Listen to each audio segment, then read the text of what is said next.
So I got to share a story with you guys. Christmas Day, I'm at my kid's house hanging out, and I get a notification on my phone. It says, "Ping, so and so is your cute match." That's Facebook dating app lingo for somebody you really don't want to meet. Because you know what? I already know this cute match doesn't work. Okay, Facebook, it wasn't going to work. Let me tell you why. You want to know why? Because once his face showed up in my screen and I went, no, no, no, no, no. And it's not going to be for the reasons you think, right? Okay. So we're talking, things are going fine for a couple of weeks, and then we get off the app and we start texting. So it's more frequent and it's more personal, I guess. Nothing weird, thankfully. Thank God it wasn't anything weird. But then it gets weird. Okay. So he says to me he's going to share something. He's going to be openly vulnerable with me. And I'm like, hallelujah. Really? I'm so excited. You know what he tells me? He's dating a hot wife. And I'm like, and he goes, go ahead, Google it. So, of course I do. I Google it, and it's a thing. It's a thing. You can date someone else's wife.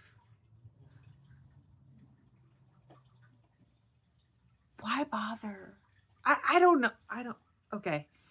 We could talk about this all day, but there's a whole lot to this conversation that I want to share, but it will also be shared on my blog, like word for word from our text messages, because I've just spent 7 hours transcribing these text messages. Sage is chewing a bone in the background, so just don't mind her right now. I think she's frustrated with me. I think she wants the puppy back in the house. Anyway, this guy says, I'm going to be openly vulnerable with you. I'm like, cool. Blah, blah, blah, blah, blah, blah. I'm dating a hot wife. Google it. I'm like, is this a joke? Like, is this code for something? No, it's not code. He's really screwing someone else's wife with the husband going, woohoo, enthusiastically supporting it. You know what, man? If that's your jam, that's totally fine. I have no issue with that. However, why the fuck would you want to hang out and talk to me? Now I know, because the conversation goes forward. So I've got some highlights here in my conversation. He says, by the way, my view of ENM. So,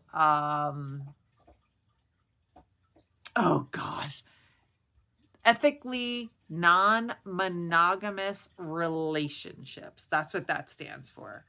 Or ethically non-monogamous. It doesn't have to be relationship. It could be a marriage, which may or may not be a relationship in your life. I don't know. So he says, it's definitely not a free-for-all. It's wide open dialogue, and everyone approves if it's a no-go. Well, I'm so glad, sir, that if someone didn't approve to have sexual relations with you, that you're okay with that. I'm so glad you're okay with that. That really was bothering me. That was bothering me. And then you go on and we talk back and forth, and you said to me, you sound like you're a bright woman. Very interesting to me. A bright woman among a bunch of girls. Do you mean that hot wife that's 10 years younger than you, that's ultra rich and super hot that you told me about? I don't know, like compared to her? Or perhaps your ex-wife? Not sure. I said, I'm definitely smart and not like other women, which makes it hard for me to date. So true. You're going to say I'm really hard to date. My no bullshit attitude, independence, and the fact that I own more tools than most men makes the pickings quite slim for me. So this causes an entire really interesting conversation. It goes on and on and on and on and on and on. And he says, basically telling me that I will never find a man because I'm too hard, There's something wrong with me. Essentially is what he's saying, that all men hate a woman like me. Okay. So then we talked about survival mode. He's supposedly a Marine, but then he says he's an Army guy. So I don't know any Marine that would say he's an Army guy, and I don't know any Army guy who would say he was a Marine. So I think he's lying. It's okay. So he says to me, what if your key to survival is different now? What's wrong with adding a man's protection? And I said, protection from whom?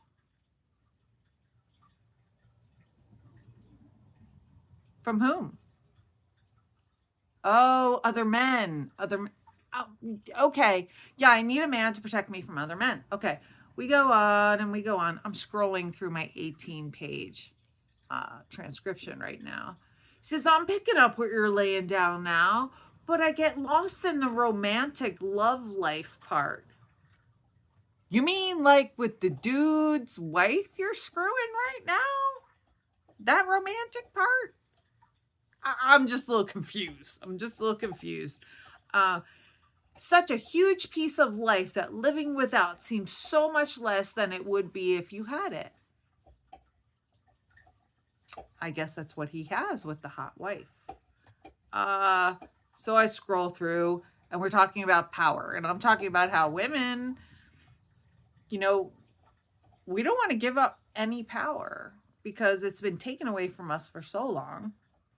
Then he goes to tell me that, oh, wait. Let me go back to something. He says, do you not want to move more toward being more soft and sweet? If so, why not? I'm like, oh God, this is not the conversation you want to have with me, dude. I said, soft and sweet sounds like easy to manipulate and weak to me. Strong and resilient? Yeah, that's another story.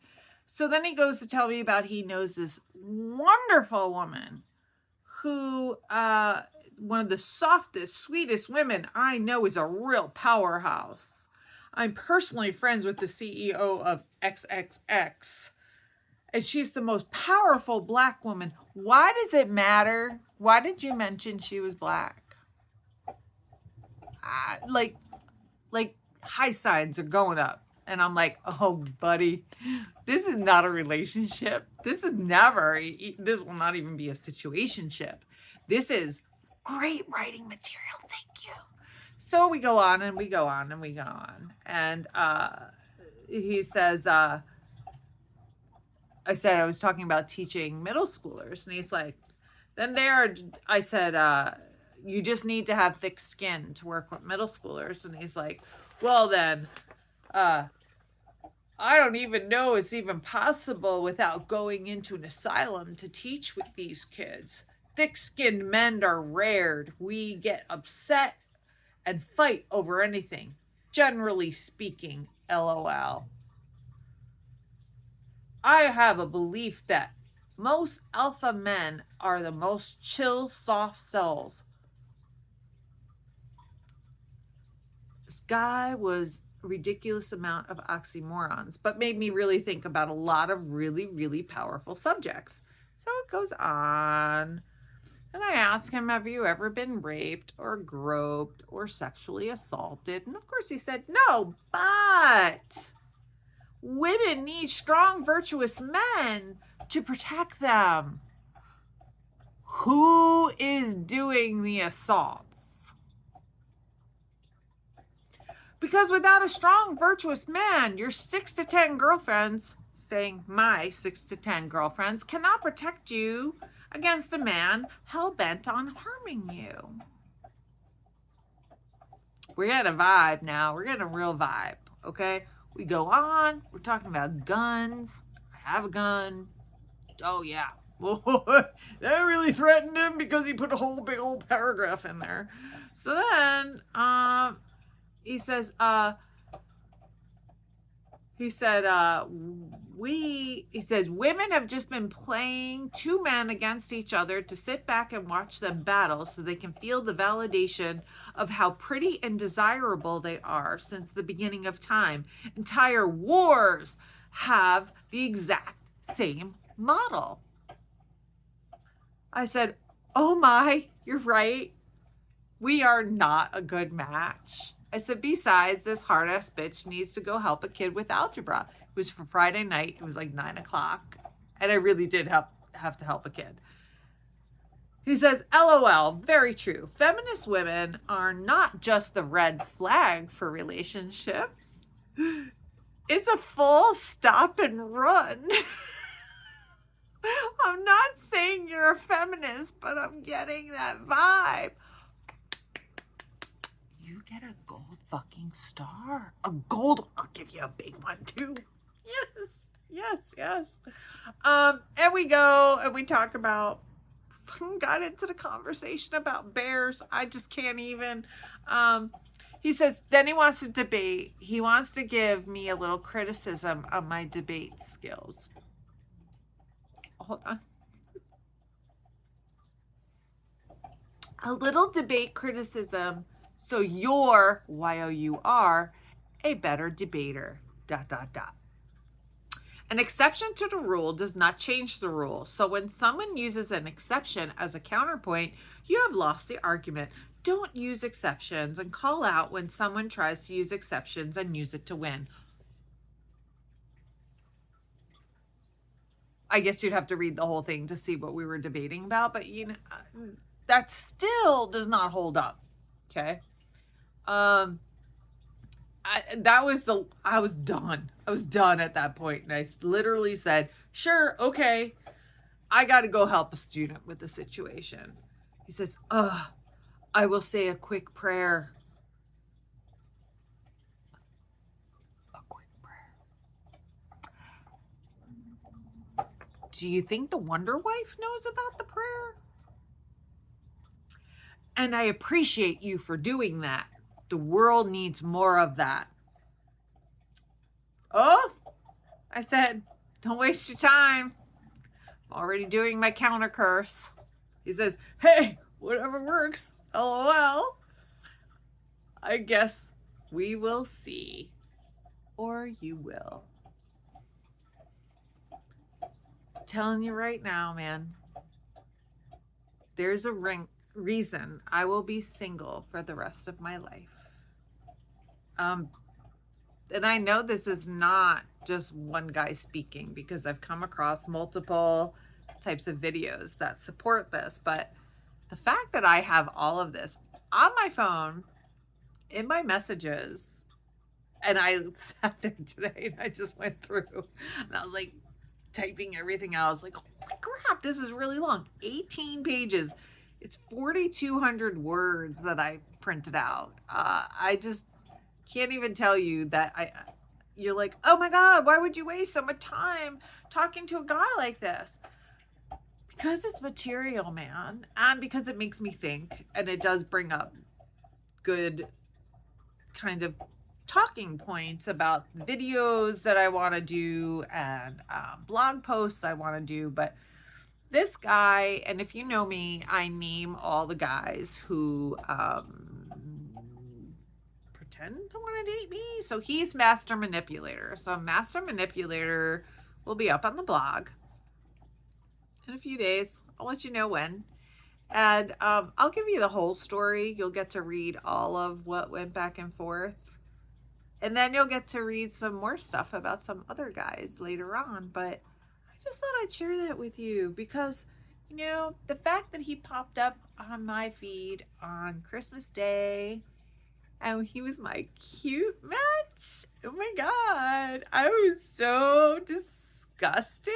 It was, oh, I got nauseous, man. It was terrible. So, yeah, that will be up on the blog, The Gangsta Garden, in a few days. I will definitely let you guys know when because I spent a lot of time on this, getting it all down on paper. So I really hope you tune in to get the whole story, and to just kind of see a peek into the life of someone who's single in her 50s who is not going to take shit from some fake Marine / army guy. Yeah, honey. Not gonna work? Okay. Hope to see you soon, and I hope you get to read what I'm writing because I think it's pretty funny. For me to me, anyway. All right. Have a good night.